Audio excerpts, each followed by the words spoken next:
I'm driving the new Ford Fiesta. Now, according to Ford, it's the most technologically advanced small car you can buy. So in this video, I'm going to test out that claim. I'm going to be checking out its gadgets. I'm also going to see how practical it is. And of course, I'm going to be making sure that this Fiesta is just as good to drive as the old one, because after all, it has grown up quite a bit.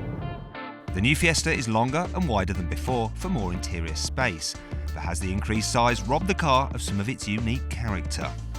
Ford has given each model of the Fiesta a slightly different look. For instance, this is the ST line, and it has a black mesh grille. If you have a Vignale version, it's got a slightly different design grille with some chrome elements in it, and the normal titanium and other models have their own unique grille as well.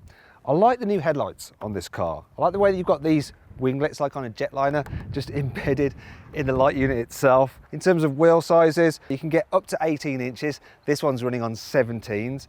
Now, if you like to liven up the outside of your Fiesta, you can get a contrasting coloured roof and, colour coding on the door mirrors as well. I should point this out to you, look at the size of these door mirrors. They're actually quite large, but the mirror bit itself isn't all that big. What's that all about, eh?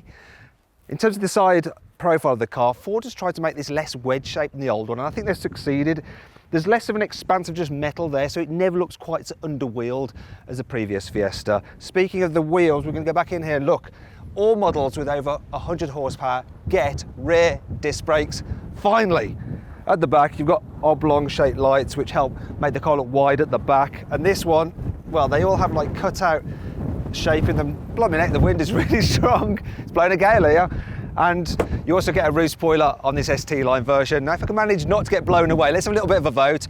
I personally prefer the look of this new Fiesta than the old one, but what do you think? Click up there to let me know, do you prefer this new Fiesta or the old one? Where has all this wind come from? It's insane. It's also insane to think that Ford can set the standard for interior quality for a small car, but that's what it's tried to do with the new Fiesta. The inside of this new Fiesta is a lot nicer than the old car. Let's start with the dials, for instance. They're much bigger, easier to read. Then there's the dash itself, so it's made out of soft touch materials. It wasn't the old car, but the problem was there was a load of buttons that looked like they'd been sneezed onto the dash in the center console. This is much clearer and easier to operate. And if you compare the interior of this to something like a SEAT Ibiza, you've got soft touch material on this Ford, not on the SEAT Ibiza. However, the door handles, they're really cheap and plasticky, which is a shame because you touch those, you don't touch the dash, do you? Still, cubby spaces are pretty good. For instance, the glove box is bigger than that in the old car. Now, Ford is very keen that the interior of this car is very, very durable, and they did a number of tests to ensure that. Now, one of them actually involves some robotic buttocks that they've pressed 25,000 times into the seats to make sure they don't wear out. Another thing they tried to do is make sure that the leather on the steering wheel can cope with things like hand and sun cream from the driver. So let's see, there's some cream, let's rub it into the steering wheel. Hopefully it won't damage the leather. Actually, you can barely tell that was there. That works. What also works is the colour coding on the inside and the outside of the car, as this makes it more eye-catching. But this does have its drawbacks. I'll tell you what bugs me about this new Fiesta. It's the fact that it attracts bugs. I mean, look at this. What's this all about? Ugh. Seriously though, what is a real concern is that in trying to make the new Fiesta even more appealing, Ford may have lost what made the old one so special, that it was a bit of a laugh to drive. This new Fiesta has a longer and wider wheelbase, and that makes it feel a little bit more stable. It also helps with the comfort, so over bumps, it's a little bit more compliant than the old car. This one is the ST line version, so you've got lowered stiffened suspension for a more sporty drive, and I think if you're mainly driving in town, you probably don't want this trim level, just go for the normal one, but it's not too bad. Also, when you get this thing up to speed and cruising along, it's reasonably quiet. All you get really is a bit of wind whistle from the windscreen area. Big question is though, so this car has got a little bit more comfortable.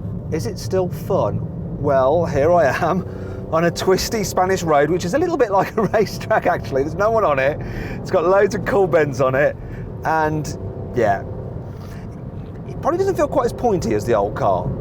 It feels like a bigger thing, more substantial, but still, it's got that wonderful pin-sharp Fiesta steering, and you can really hurl it around, and you can feel what it's doing beneath you.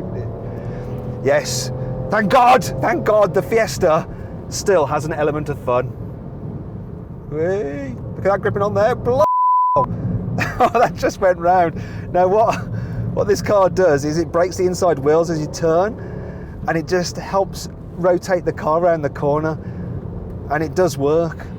It does work, that does. As I experienced there, because I thought I was going to go straight on, but the car managed to go around that corner, even though I was going a little bit too quickly, if I'm being perfectly honest with you.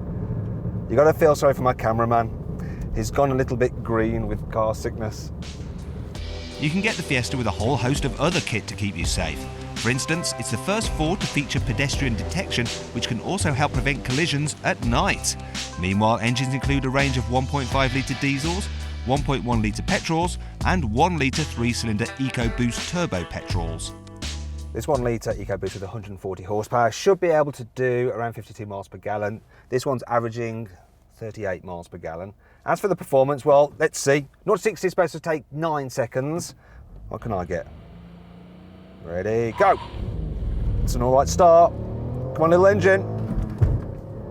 It's quite vibey when you rev it out with this little 3-cylinder.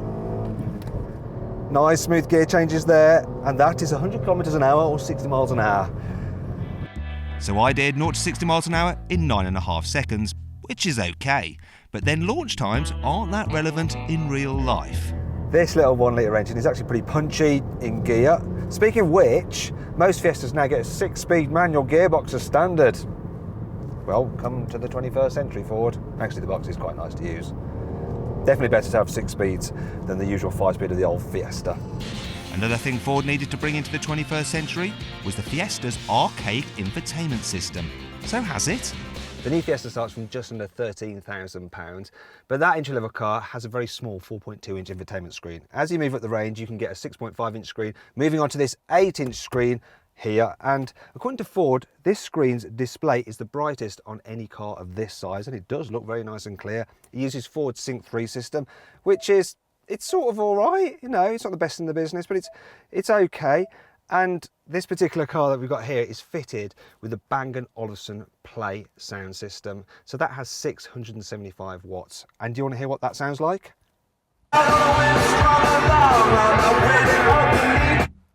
It's that loud. That almost made my ears bleed.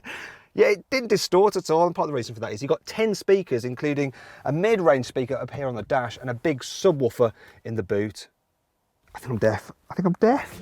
That subwoofer takes the space of the spare wheel.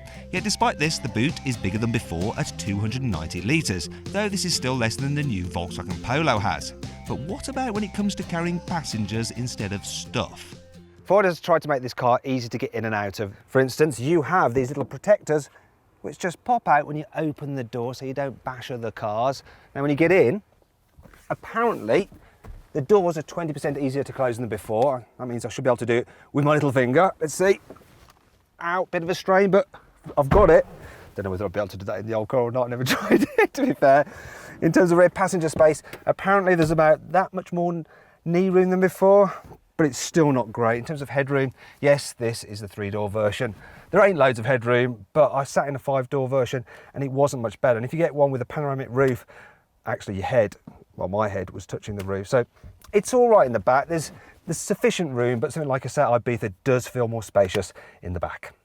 Still, you can forgive the Fiesta for merely acceptable rather than class-leading practicality. After all, it's still supposed to be a small car. And because it does so many other things so very well, the new Fiesta is without doubt one of the very best small cars you can buy.